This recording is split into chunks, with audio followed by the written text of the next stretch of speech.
Hi friends, ఇప్పుడైతే నేను హైదరాబాద్లో ఉన్న చాలా ఫేమస్ అయిన గండిపేట్ లేక్ అంటే ఉస్మాన్ సాగర్ దగ్గరికి అయితే వచ్చాను. ఇక్కడికి వచ్చిన తర్వాత ముందు మనల్ని ఆకట్టుకునే ఈ పెద్ద లేక్ వ్యూ, చుట్టూ పచ్చదనం, ప్రశాంతమైన వాతావరణం, ముఖ్యంగా సాయంత్రం సమయంలో ఇక్కడ వాతావరణం చాలా బాగుంటుంది. అయితే గండిపేట్ కేవలం ఒక టూరిస్ట్ ప్లేస్ మాత్రమే కాదు, దీని వెనకాల చాలా ప్రాముఖ్యమైన చరిత్ర ఉంది.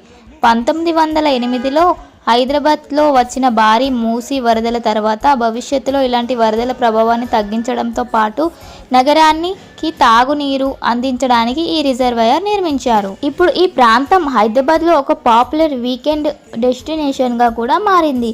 ఇక్కడ ఫ్యామిలీ, ఫ్రెండ్స్తో వచ్చి కాసేపు ప్రశాంతంగా గడపచ్చు. ఫోటోగ్రఫీ, రీల్స్, ముఖ్యంగా సన్సెట్ చూడడానికి చాలా మంచి లొకేషన్. అండ్ ఈ గండిపేట్ లేక్ టైమింగ్స్ వచ్చేసి మార్నింగ్ 7 నుంచి నైట్ 7:30 వరకు అయితే ఉంటుంది.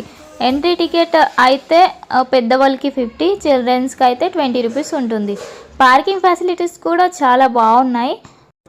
మీరు కూడా గండిపేట్ నియర్లో ఉంటే తప్పకుండా విజిట్ చేయండి. Thank you for watching and please subscribe my channel.